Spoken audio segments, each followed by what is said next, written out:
नमस्कार। रख गए। इंजन चल रहा था।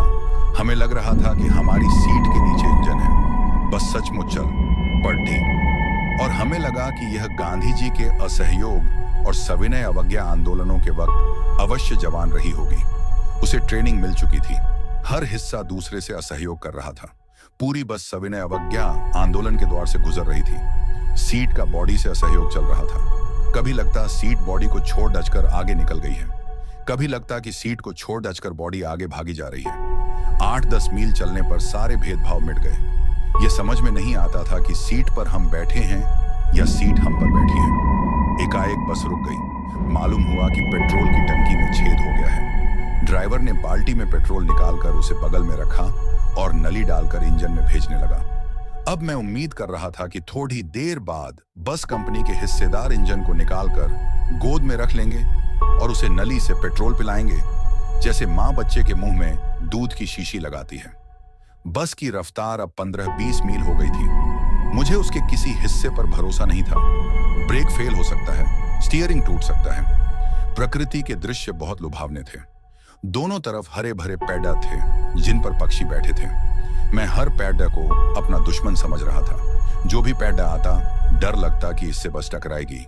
वह निकल जाता तो दूसरे पेड़ का इंतजार करता। झील दिखती तो सोचता कि इसमें बस गोता लगा जाएगी। एकाएक फिर बस रुकी। ड्राइवर ने तरह तरह की तरकीबें की, पर वह चली नहीं। सविनय अवज्ञा आंदोलन शुरू हो गया था। कंपनी के हिस्सेदार कह रहे थे, बस तो फर्स्ट क्लास है जी, ये तो इत्तेफाक की बात है। क्षीण चांदनी में वृक्षों की छाया के नीचे वह बस बड़ी दयनीय लग रही थी। लगता जैसे कोई वृद्धा थक कर बैठ गई हो। हमें ग्लानि हो रही थी कि बेचारी पर लदकर हम चले आ रहे हैं।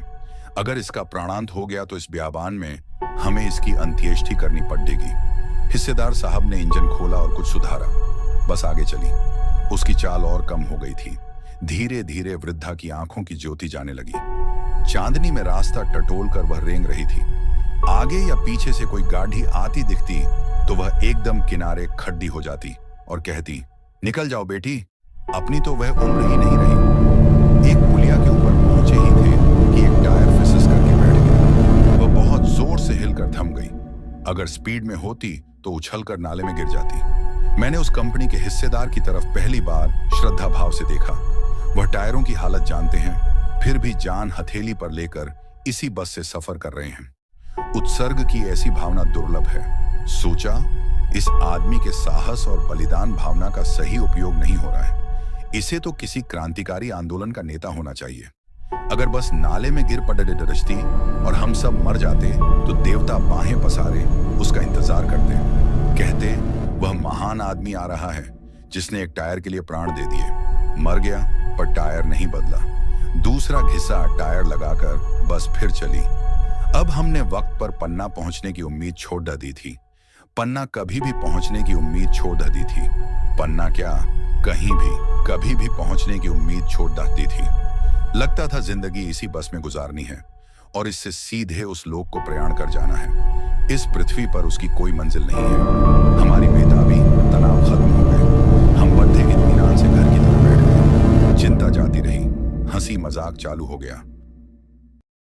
चैनल सब्सक्राइब करें और मेरे हर अपडेट आपको मिले, इसके लिए बेल आइकन जरूर दबाइएगा।